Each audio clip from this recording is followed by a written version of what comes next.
Hello, Oracles. Today we're going to be discussing the Tesla delivery and production expectations that we should be getting tomorrow. Now, typically Tesla releases these between 9 a.m. and 11 a.m. And again, if it comes in at 9 a.m., that's before market opens, so we can see some movements ahead of time. If it comes anytime after 9:30 a.m. Eastern time, then the market's going to be open and we can fluctuate from there. So anybody kind of playing that movement in the moment is going to have to be ready for that at any time tomorrow morning to be ready. So just be aware of all of that. Again, I'm not one of those kind of investors, but just wanted to let you guys know. So we'll discuss what we have for some expectations, what Troy Teslake is saying about what he thinks the numbers are going to be. We'll take a look at some historical numbers and see where this could fall based upon Tesla's history. And we'll take a look at going forward, what we can expect for possibly in Q4. So if this is some content that you guys like, please hit that like button down below, subscribe to the channel. It really helps the algorithm and helps this channel grow as well. All right, so first things first, last quarter we got 444,000 deliveries and 411,000 for production. Now, as far as a quarter goes, it's very weird because typically we had been higher in production than deliveries. But we have to remember that the first half of this year, Tesla was sitting on a lot of inventory because obviously we've seen sales have been down. So they did a great job of thinning out a lot of that inventory that had been sitting on the sidelines, especially as they're moving over to the Model 3 Highland, trying to get rid of the old versions as well, clearing all of that out. So now here we are coming into the Q3 delivery and production numbers, and we have the IR compiled consensus at 462,000 deliveries. Troy Teslake thinks that we're going to come in at 472,000 deliveries with 486,000 in production. So now, historically, where does this fall? Is this going to be a record quarter? The answer to that is most likely no. We are still going to fall short. So the record that we saw was in Q4 of last year, where we saw 495,000 vehicles getting produced and almost 485,000 getting delivered. So again, we always know that Tesla does do that push at the end of the year. They said they're trying to get away from that push, but with obviously the last year or so being a struggle, they were probably just trying to see those numbers getting hit. And so while this quarter might not be a record, let's compare it to last year. Q3 of last year, we saw 430,000 vehicles getting produced and 435,000 vehicles getting delivered. So year over year, based upon the quarter, this would be a nice little step change going forward. Now, obviously, we started seeing those struggles, earlier in 2023. So seeing that step change is nice because that means that we're moving in the right direction and we're moving upward again versus earlier this year when we were moving downward. So moving upward, making progress. But if we continue making that progress, the good signs I see from this are Tesla's no longer trying to thin out inventory. It's not a capacity issue. Tesla can produce more vehicles than they currently are. So it's not an issue where they're, what we saw in like 2021 and 2022, where Tesla didn't have enough vehicles out there to meet the demand. That's not an issue right now. Now they're having more of a demand issue due to the interest rates being high and other things going on. So as demand is going to start picking up over the next year or so, Tesla will be able to meet that demand with production. All they need to do is ramp up more production as they see that demand picking up as well. So if they can continue this into Q4, we could potentially see that first 500,000 vehicle produced and 500,000 vehicle deliveries coming for one quarter at the end of Q4. Again, still a lot to happen between now and then, but seeing this progress, if we do end up hitting these numbers, even that 462,000 vehicle delivery when it comes to the IR consensus, that's potentially meaning that we might get to that 500,000. Even if we miss the 500,000 deliveries for next quarter, I think we're going to hit that 500,000 for production. Very significant numbers. Again, still just getting back to basically where we were last year in Q4. But if we can beat last year's Q4, hit those record numbers, hit that 500,000 mark, that's going to be a nice step in the right direction, kind of getting Tesla out of the dark dredge that they've been in over the last couple of years. So again, we'll see how the numbers play out, and I will do a video tomorrow to discuss what Tesla's numbers actually were. But again, looking at those numbers and the expectations, you guys can let me know your thoughts in the comments below what you think Tesla is going to be doing for production and deliveries. I used to do them all myself, and I apologize. Haven't had the time. Again, major focus changes going on for me. So just focusing on Tesla that hard, it was a lot of work to get into it.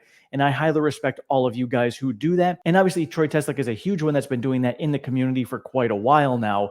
So looking at his estimates, he's relatively accurate. I will go by his numbers as a Tesla community member analyst, and then just go by the IR consensus as well. And truly, when it comes down to it, when I stepped back, I realized that everybody's estimates out there, even Troy's, doesn't matter who it is, it's all guess. Nobody's going to be exactly right. The only one that's going to be exactly right is Tesla when they actually announce the number. So estimates are great to go by as far as, if you're trying to just figure things out, see how Tesla's growing their business. If it's a game that you like to play for yourself and go by that, I did enjoy doing that. That's awesome. But as an investor, nothing truly matters other than the actual numbers that Tesla is putting out.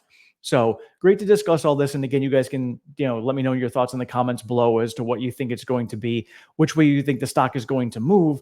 Because don't forget, this number here is going to give us an idea of, all right, Tesla's got this much coming in for the sales that they've got. So what analysts are then going to do is take that number, put it right into their valuation model based upon all the margin numbers that they think that Tesla is going to be at as well. And it's immediately going to change their valuation model to a certain target price when it comes to the stock. Then by there, they're going to buy or sell, and the algorithms are going to do the same based off of that also. It's a very simple mathematical formula that you go by to determine what the stock price is going to do. So when that number comes out, that number gets plugged in, the price of the stock gets changed, boom, you're there. So the only other unknowns that we have after that are going to be on October 10th, we're going to get the robotaxi event. So again, to me, unless Tesla comes out specifically and says, hey, we're going to be going to level 4 and level 5 autonomy on this very specific date, it means nothing. The unveil of the vehicle is going to be great and all. The thing that I'm looking at is if this vehicle is going to be a representation of what the compact car is going to be, then we can get kind of an idea of what we might see for a bigger impact more immediately when it comes to actual vehicle sales come Q2 or Q3 of next year when they do start producing them, if they can hold to that. And then, of course, when you're looking at it from the software side of things, if the robotaxi does truly come to fruition, that's a whole separate thing that's going to boom us. Now, I do think we are going to get there. The timing of it obviously is still when. I've ridden in a Tesla within the last 6 months, and I'm very impressed. I can see how close they are, but obviously close isn't there. You have to actually be there. So is Tesla there? When are they going to be there? Still a question that's in the air. I think they will get there, but when? And of course, that's still the unknown. So until then, analysts are still going to value the company as an automotive maker. Now, we've seen a massive run up in the stock recently. It's been absolutely awesome, but Tesla has historically seen a run up going into, especially Q4, but they've seen a run up going into events and Q4, and then there's typically a sell off afterwards. Every single time there has been a sell off. So if we're going to get numbers coming in, let's say we meet expectations for deliveries and we come in at 462 to 465,000, that's awesome. That stock price isn't going to move much. And then we have to wait for margins. So we're going to wait and see what margins come in at. And we know margins still aren't going to be great. Have we bottomed? Maybe we've bottomed and we do show signs of climbing out of this, which would be awesome. But if we're not showing massive signs of growing out of it, we're still depressed. And then we still have to wait and see what goes on for Q4. Maybe the stock continues to run. Who knows? Again, I'm not going to predict which way the stock is going to go one way or the other. But looking at the company itself, just based on a fundamental standpoint, where are we for deliveries? Are we growing those deliveries? At what rate are we growing those deliveries? Can we see that rate getting picked up? Those are questions to ask. Where are margins at based upon those deliveries that are coming in? Have margins bottomed? Are we starting to climb out? And do we have higher margins that are coming in as well? That we're going to be finding out at earnings. So those are the two pieces that I'm looking at. And then obviously the robotaxi event being that unknown, but historically with the sell-off coming after every single event that they've had, I think maybe we run up, sell a little bit off at the event, and then just kind of float sideways until we get to the actual earnings to see what's going on. And of course, we have election season that's still going on, causing a lot more uncertainty in the market also. So much going on. Again, this is why I don't predict anything. And then we've got the port strike that's going on. Is that going to affect Tesla? Most likely not. As far as I know, Tesla uses really just the West Coast ports, not the East Coast ports of the US. So they should remain unaffected, but you guys can correct me down in the comments if I'm wrong on that. But as far as I know, they use mostly the West Coast ports when it comes to everything going on overseas, coming in from China, going out from China, whatever it is. So looking at that, we should be fine when it comes to the ports. Again, the election's still going on. Do we end up getting into a recession? If we get into a recession, all bets are off. Maybe the stock runs up to 300 and then pulls back to 150 or 140 because the entire market's getting destroyed. So many unknowns that are still floating out there in the macro environment. Tesla, again, from a fundamental standpoint, looking stronger. And if they can come out with that compact car in Q2 of next year, that's going to be huge, especially if we're going into a recession, because people are going to have less money. But if they can say that they have a less expensive Tesla coming out that people can get into that over the long run will cost them even less, maybe at that point gas prices are going back up. Tensions in the Middle East, maybe gas prices start pumping back up to $4 or $5 a gallon. Oil's been at crazy lows under $70 as of the last couple of weeks. So, maybe we get the spike in that. And then people are like, oh man, I can't afford gas. I don't have a job. How do I afford anything? Boom, here comes a compact Tesla that maybe it's going to cost you $20,000, $25,000, but you're going to save on gas. You're not going to have to worry about the gas. And you're not going to have to worry about maintenance and oil changes and all those other things that are going on. And maybe people start doing the math on it. Again, lots of unknowns that are out there because maybe at the long run, people are like, I'm still going to go buy myself a $5,000 used beater for right now just to get by.